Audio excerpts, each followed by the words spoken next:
สนายิ่งใหญ่ของชนชาวไทยพระพุทธบาทจำลองของพระสัมมาองค์พระศาสดาพุทธบูชากราบไหว้องค์พระเจ้าฝางอุดมศิลป์ผู้สร้างสรรค์มานานไกลนามอุดมก้องไปสมใน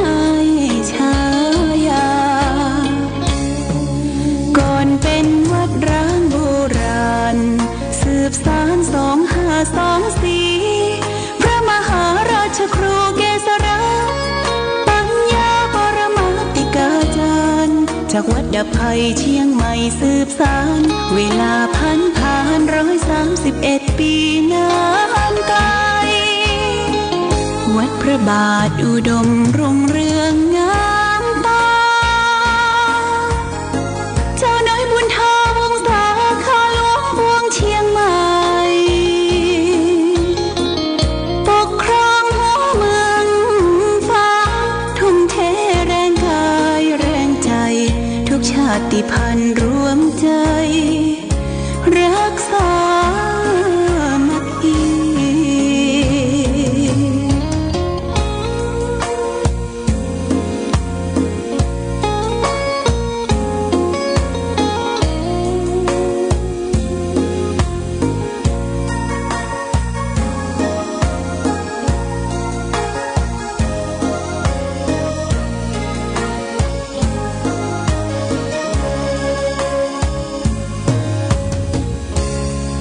ก่อนเป็นวัดร้างโบราณสืบสาน2524พระมหาราชครูเกษราปัญญาปรมาติกาจารย์จากวัดดับภัยเชียงใหม่สืบสานเวลาผ่าน131 ปีนานไกลวัดพระบาทอุดมรุ่งเรืองงามตาเจ้าน้อยบุญธาวงศาข้าหลวงพวงเชียงใหม่ปกครองหัวเมืองฟ้าทุ่มเทแรงกายแรงใจทุกชาติพันธุ์รวมใจรักษามัคคี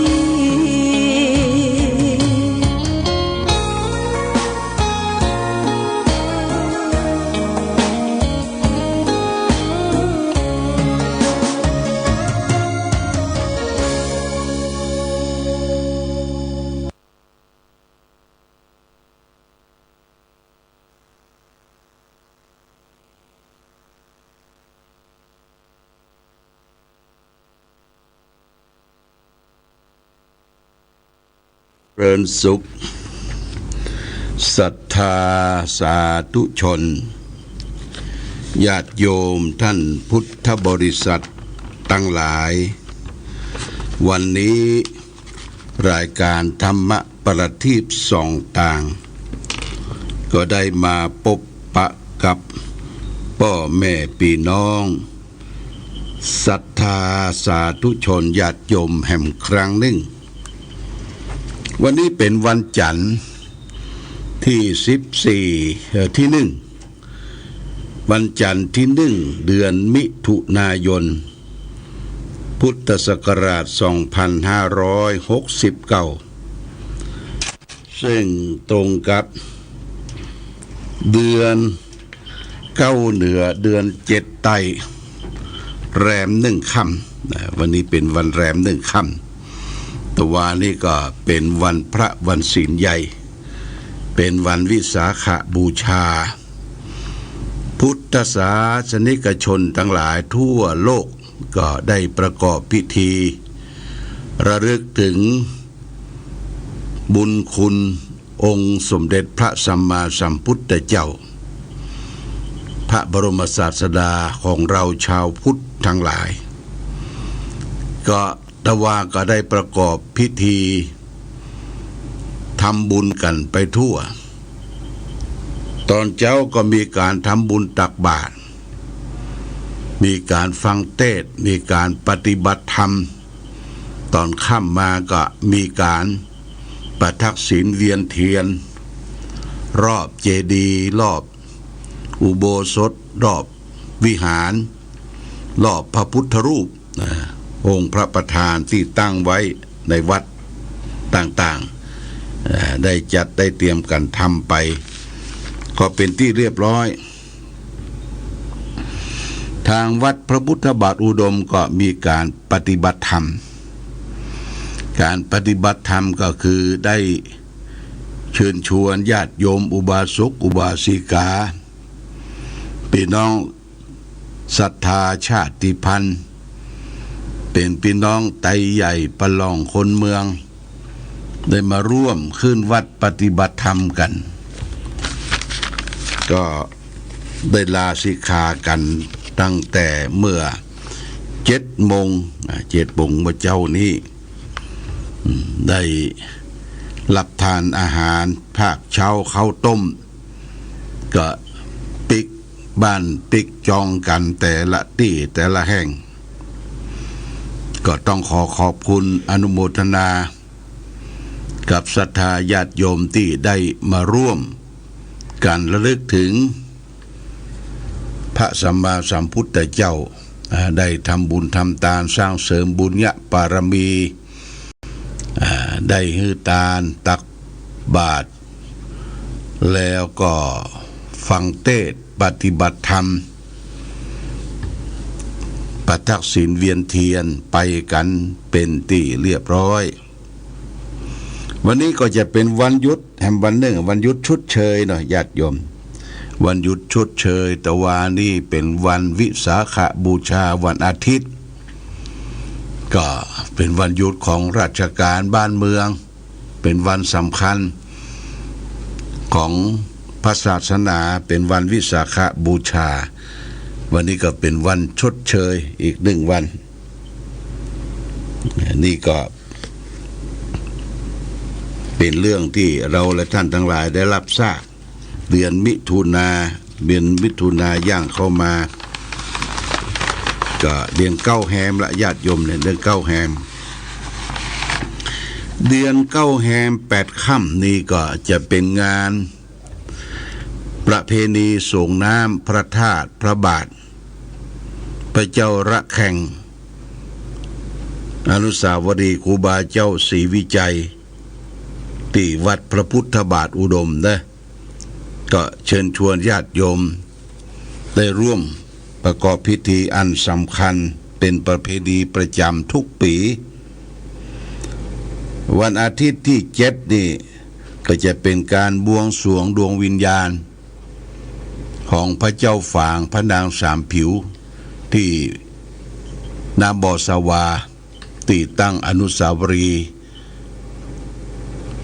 ของพระเจ้าฝางอุดมศิลป์พระนางสามผิวแล้วก็ทางการบ้านเมืองตั้งแต่องค์การบริหารส่วนตำบลและส่วนของเทศบาลองค์การบริหารส่วนจังหวัดปีนี้ก็มีส่วนร่วมทางวัฒนธรรมของอำเภอฝางวัฒนธรรมของแต่ละตำบลก็ได้จัดงานอย่างยิ่งใหญ่ประดับฟืนประดับไฟมีการละเล่นละลายอย่างเป็นการสมโภชดวงวิญญาณของพระเจ้าฝางพระนางสามผิวและกับวันที่7ตั้งแต่8 โมงเช้าเนี่ยก็จะมีพิธีส่งก่อนพิธีส่งแล้วก็พิธีถวายเครื่องเส้นเครื่องไหว้อันนี้ญาติโยมท่านสาธุชนก็คงจะได้มาร่วมกันมีผลหมากหลากไม้มีดอกไม้ธูปเทียนเครื่องสักการะมาร่วมกันในวันที่7แล้วก็วันที่8เป็นวันส่งน้ำประเพณีของวัดพระพุทธบาทอุดม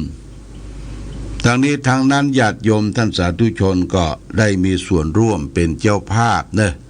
ไปจะเป็นเจ้าภาพยอดสังฆทานชุดละ 1,000 บาทนะ 1,000 บาทก็ติดต่อต่างวัด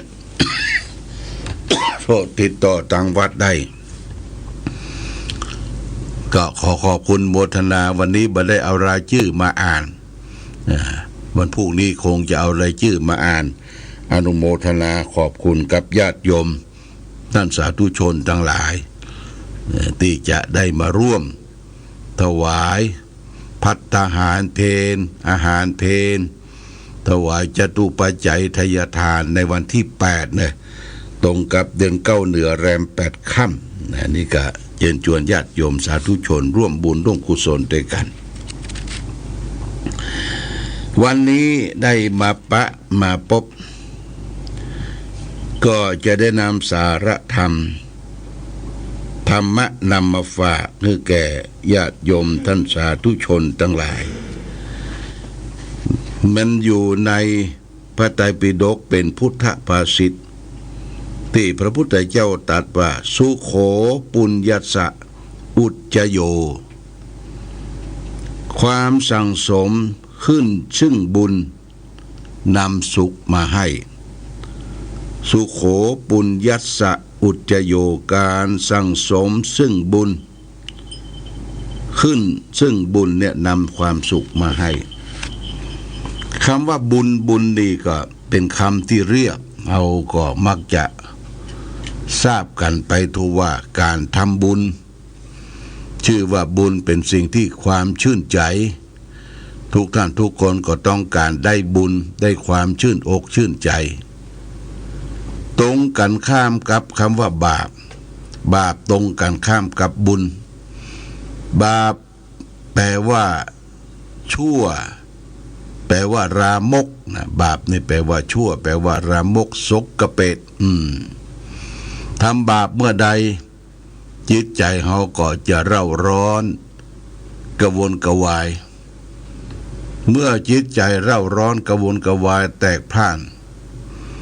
ความสุขที่จะมีเป็นทุนเดิมก็หมดไปญาติโยมความสุขตั้งใจตั้งกายนี่ก็หมดไปเมื่อความสุขตั้งกายตั้งใจหมดไปมันก็แผ่ทั่วไปทั่วหน้าทั่วตาทั่วสารพังกาย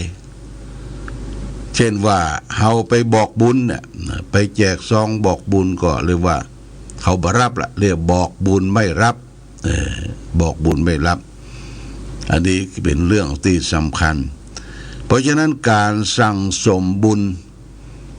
เป็นผลให้นำความสุขมาให้ความสุขตั้งกายตั้งใจบุญที่จะทำให้เกิดความสุขจะต้องมีกิริยาของการทำกิริยาของการทำบุญนั้นมี3ประการเรียกว่ากิริยาวัตถุ3ประการ 1. ทานะไมบุญสำเร็จด้วยการบริจาคทาน 2. ศีลไมบุญสำเร็จด้วยการรักษาศีล 3. ภาวนาไมบุญสำเร็จด้วยการเจริญภาวนาทานศีลภาวนาเนี่ยเป็นบุญกิริยาเป็นปัจจัยทำให้เกิดความสุขใจสุขกายทีนี้เราก็มาไล่เรียงเรื่องทานก่อนทานแปลว่าการการให้การอนุเคราะห์สงเคราะห์ท่านแบ่งเป็น3ประเภททานเนี่ย 1. อามิสทานคือทานด้วยวัตถุสิ่งของต่างๆ 2. ธรรมทานให้ธรรมะเป็นทาน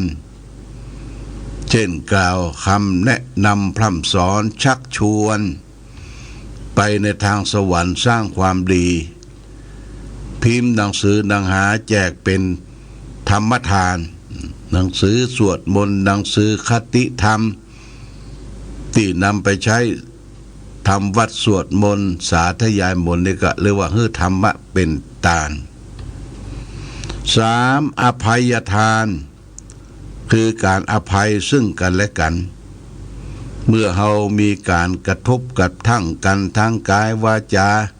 แม้แต่ทางใจก็ต้องให้อภัยโลกเขาจะสุขสงบเย็นสังคมร่มเย็นเป็นสุขอยู่ที่การอภัยคือการ ทำบุญชั้นยอดญาติโยมคนที่ทำบุญอภัยแก่คนเนี่ยทำบุญชั้นยอดเขาไปในสถานที่ต่างๆเขตวัดวาอารามหรือบางทีวัดตั้งอยู่ในร่องน้ำรำธารแม่น้ำแม่เปิ้นก็จะเขียนป้ายติดว่าเขตอภัยทานฮืออาหารปลาฮืออาหารสัตว์ต่างๆเนี่ยเป็นเขตอภัยทานเอาไปในวัดที่เปิ้นมีริมแม่น้ำเปิ้นจะกั้นไว้แม่น้ำส่วนหนึ่งข้างกำแพงแล้วก็เอาอาหารปลาไปอ่อยปลามันได้กินอาหารมันก็มาจุกันที่หั่นเป็นปลาสะปะบางทีก็มีปลาดุกปลาเสด็จปลาขาวปลาไหลก็มีนะที่เปิ้นเอาไปปล่อยนะเมื่อปล่อยแล้วก็ต้องเอาอาหารให้มันเขาก็ไปบูชาไปซื้ออาหารปลาอ่อยลงไปก็จุบจับปลาสวายเนี่ยถ้าไปทางใต้ก็จะมีปลาสวายนักนี่คือเขตอภัยทานเขตอภัยทานแห่งประเทศหนึ่งก็คือวัดมีต้นไม้เป็นที่อาศัยของนกหนูกาไก่ได้ยินเสียงซ้าวอย่างที่วัดพระพุทธบาทอุดมเนี่ยมีต้นไม้ใหญ่หลายต้นญาติโยมต้นไม้ใหญ่นั่นก็คือเป็นที่พักพาอาศัยของนกเป็นจอนเป็นนกเป็นอีไนข้างลายมันปลอดภัยมันอยู่ที่สูงแล้วก็จะได้เขตอยู่ในเขตของอภัยทานตอนเจ้ามาเฮาจะได้ยินเสียงนกเสียงไก่ขันเสียงนกกระปูดนี่จะฮ้องก่อนถึงเวลาสัก5 โมงนี่ฮ้องแล้วปูดเสร็จแล้วก็ใกล้6 โมงนกเขาขันญาติโยมนกเขาขันเช้าขันท่องกันโดยไม่ใช่ขันตัวเดียว2 ตัว3 ตัว4 ตัวแข่งกันขันปลุกคือคนตื่นนอกจากนั้นก็มีไก่ที่หลวงพ่อเอามาเลี้ยงไว้หลังกุฏิเนี่ยแปลงกรงใหญ่มีไก่แจ้น้อยเนี่ยญาติโยมเอาไว้ขันบอกเวลาไก่นี่จะขัน3 เวลาภาคเช้าและเวลาเที่ยงแล้วก็ภาคกลางคืนไก่ขัน3 เวลาเขาได้ยินเสียงธรรมชาติเสียงนกเสียงกาเสียงไก่เสียงธรรมชาติเกิดขึ้นเนี่ยมันเกิดความสุขใจอิ่มใจตอนเจ้าก็เอาเข้าอ่อยคือนกมีนกเขานกพิราบนกจอกน้อยมันมากินนกเอียงนี่มันบ่กินข้าวสารมันกินข้าวสุกนกเอียงนี่ก็นักประเด็นนี้นะเต้นไปเต้นมาหยอกล้อกันส่งเสียงดังแล้วก็นกปิดจริวนกหัวจอกนกกวิดนี่ก็นักนกกวิดนี่มันกินกล้วยนี่ก็เอาไว้ข้างกุฏิถ้ามันขาดมาไหนก็คือเขาไปซื้อมาเป็นกล้วยเหิมเป็นกล้วยสุกเอาไว้ข้างกุฏิเฮาก็อยู่ทางในกุฏิเนี่ยมันเป็นหน้าต่างกระจกเฮาก็ลักส่องพอกว่ามันจะมากินได้เนี่ยมันกลัวคนกลัวคนจอนก็เหมือนกันลงจากต้นไม้มามันก็กลัวมันจะตอกยอกเข้ามากินได้มันกลัวคนนี่มันจิตใจอาฆาตมาดร้ายต่อสรรพสัตว์ทั้งหลายบางทีคนไปทำร้ายมันกลัวคนสัญชาตญาณของสัตว์เนี่ยรักตัวกลัวตายนี่คือสรรพสัตว์ทั้งหลายที่เขาตั้งเขตอภัยทานอภัยทานญาติโยมตั้งวัดตั้งวาเฮามีก็เขตอภัยทานเนี่ยนะที่เปิ้นเขียนป้ายว่าเขต เขตภัยอภัยทานห้ามยิงนกตกปลาเนี่ยเพิ่นเขียนไว้เราก็ได้ปฏิบัติร่วมกันเนี่ยญาติโยมท่านสาธุชนคือจำกัดความเป็นอยู่เนี่ยมันทรมานคำโบราณเปิ้นบอกว่านกอยู่ในกรงทองนกอยู่ในกรงทองยังมีความสุขเต้าหำฝนบนป่าไม้นกอยู่ในกรงทอง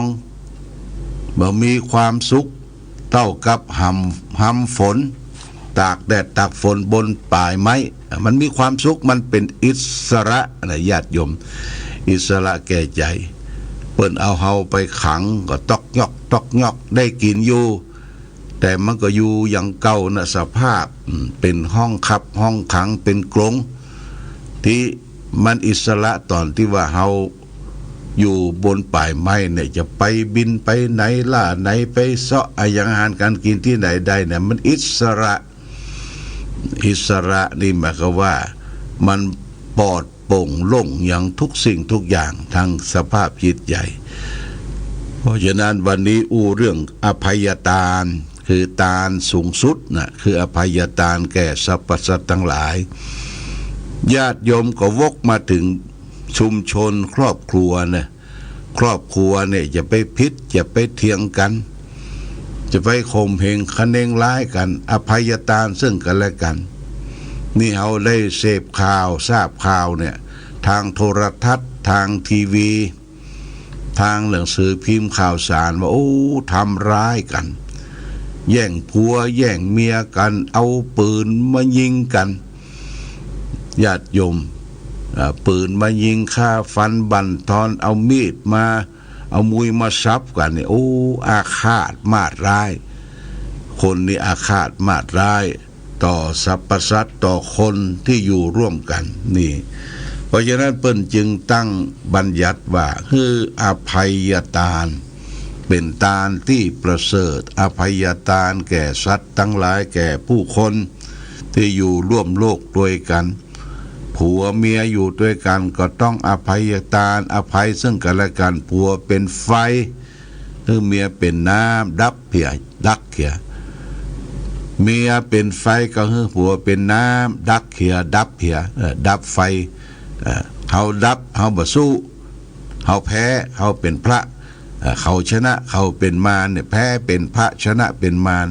บางอย่างเฮาก็ต้องยอมการยอมแพ้แต่จิตใจเฮาชนะเป็นผู้แพ้นิ่งเหียสงบเหียมันก็หมดไปถ้าไฟต่อไฟบวกกันเนี่ยเป็นไฟดับเบิลไฟสองกองเนี่ยเดือดร้อนวุ่นวายลูกเต้าเข้าปั้นทรัพย์สินหิ่งห้อยต่างๆก็บ่อยู่ละบ้านมันฮ้อนมันมีไฟญาติโยมนี่ฝากไว้เพราะฉะนั้นการทำบุญมี3ประการคือการทำบุญโดยอามิตรคือสิ่งของการทำบุญประการที่2ก็คือธรรมะเป็นทานการทำบุญที่3ก็คืออภัยทานต่อสรรพสัตว์ทั้งหลายต่อผู้คนอยู่ร่วมโลกนี่ฝากไว้เอาละวันนี้รายการธรรมะประทีปส่องต่างได้มาพบญาติโยมท่านสาธุชนทั้งหลายก็พอสมควรแก่กาลเวลาขอความผาสุขความมีธรรมจงบังเกิดมีแก่ศรัทธาสาธุชนญาติโยมทุกท่านรายการธรรมะประทีปส่องต่างต้องขอลาก่อนขอผู้ฟังจงตั้งมั่นจิตหันษาด้วยธรรมะขององค์พระพุทธาได้นำพาให้เกิดความสุขสงบเย็นขอเจริญพร